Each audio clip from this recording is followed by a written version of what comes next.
Happy New Year again. Welcome to the show. I'm Ron Burke. The second season is upon us, and we're ready to bring you our take on the first postseason weekend in the NFL. Let me bring in the guys, at least two-thirds of our regular guys here. With me in Philadelphia is Brian Baldinger, and joining us from Dallas, courtesy of Bodog Football, is the great Tim Brown. Doc Walker will be along in our next segment as we continue on with the NFL playoffs. Welcome to both of you guys. Let's start in the AFC. Get right in it, because you have here an interesting matchup between the Jaguars and the Steelers, and I think in a general sense, Pittsburgh playing at home, you have to give them all the credit in the world and all the favor in the world in a matchup like this. But Baldy, beginning with you, the history here strongly favors Jacksonville, does it not? You look at the most recent matchup between these two in Pittsburgh. It was the Jaguars who ran roughshod over that Steelers defense.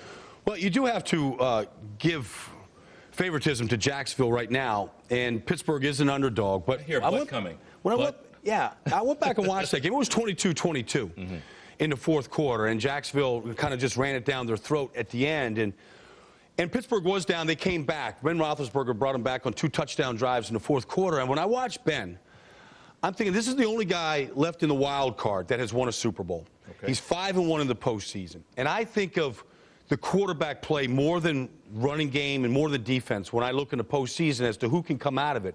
And I just think Ben is at that stage in his career where he can put the team on his shoulders. I know they're a running team. They want to run it. Najee Davenport will be okay. I just think he can elevate this team with his play. He's shown me signs of it. He's done it before, and I think he's ready to do it again. Tim, you're a receiver for either of these two teams, the Steelers and the Jaguars. Which quarterback, as a receiver, as a supporting cast member, let's put it, which of these quarterbacks would you feel more encouraged with in this game? Oh, boy. In this game, I would have to say Garrard, simply because we don't have a running back as a Pittsburgh Steeler, you know. I watched the game Sunday, watching Davenport versus Baltimore, just looking for hope in this guy that he will be able to step in and do some of the things that that Willie Parker has done. And he's just not Willie Parker, and we all knew that going into that game.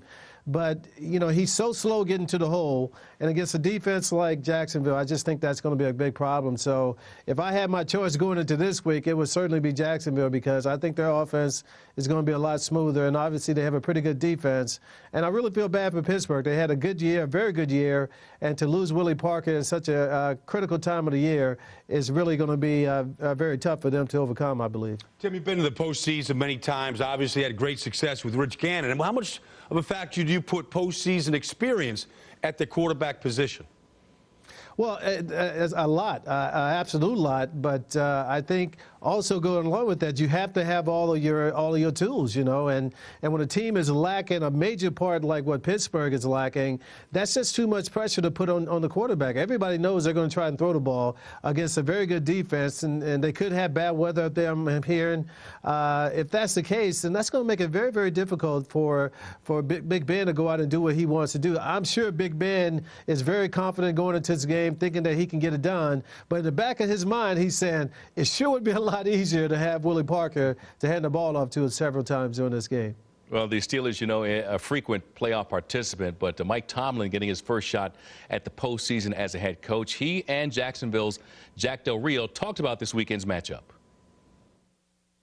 It's 32 teams in 32 different cities that aspire to be a part of this, and we're now down to 12, and that's the nature of this thing.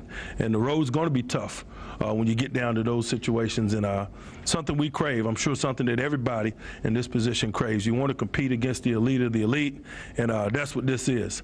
You know, we felt going into and coming out of camp that we were going to have a good team, and you know, I think you know, what you get in this league is an opportunity to compete over 16 games, and that can be a real test. So the Jaguars and Steelers are set for their matchup in Pittsburgh. Switching gears to the other AFC first-round matchup, we have the Titans taking on the Chargers in San Diego. It's a rematch of a Week 14 game in which, in that particular game, the Titans led 17-3. Chargers roared back and ended up winning this game in overtime. How well are the Titans set up for this game, Baldy, because of the whole quarterback situation, the question surrounding Vince Young with the quad? Kerry Collins may have to quarterback this game for all we know. Well, it's just not that position. I mean, Kevin Mawai, the center, has missed the last 2 games with a calf injury. Albert Haynesworth didn't finish the game Sunday night against Indianapolis. To me, those are the 3 most valuable players in this team, is Haynesworth, Mawai, and Vince Young. they all could be shelved or, not 100%. So that's huge. But if you go back and watch that Week 14 matchup, Tennessee had this game won. They just couldn't put them away. Kerry Collins gives them a vertical stretch and a passing game that Vince does not have yet. Vince gives them a lot of other options offensively, but Kerry Collins gets the ball out of his hands, gets the receivers involved in the game, and in some ways, Kerry Collins may be a better fit for this team right now. Tim, the Chargers go in as a hot team. They won 6 in a row, 10 of their last 12. And you think back to this season, the regular season anyway, there was a stretch there where it looked like Norv Turner's team was really stumbling and may not be in a position like this. What turned it around for San Diego that has this team where it is in the postseason? Quite frankly, Ron, I think their schedule got a little weaker there, and they were just able to take advantage of some games and get that confidence of winning football games. You win games, you feel better about yourself.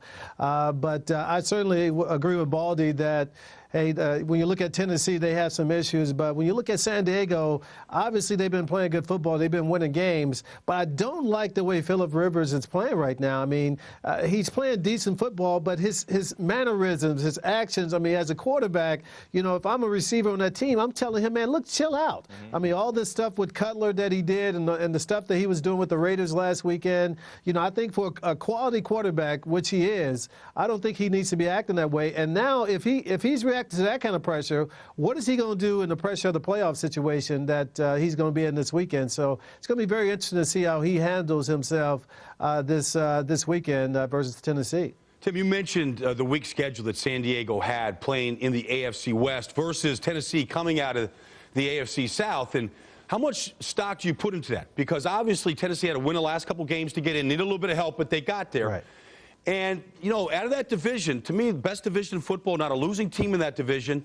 The fact that they've had to play Jacksonville twice, play Indianapolis, how much does that prepare this team to go on the road again to go to San Diego? Well, I think they're going to be well prepared to go out and compete.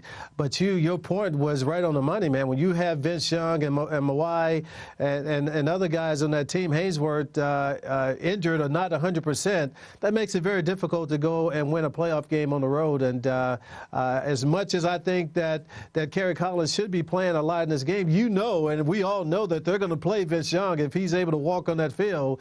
And he may end up hurting that team initially, and then Kerry may have to come in and sweep up the mat. So it's going to be very interesting to see how Fisher handles the situation. But obviously they're going to be a well-prepared team. The struggle of playing the tough teams that they play will pay big dividends for them. It's just a matter of whether or not their stars can come out and make plays for them. And I don't know if these guys are healthy enough to do that. Yeah, that's a good point.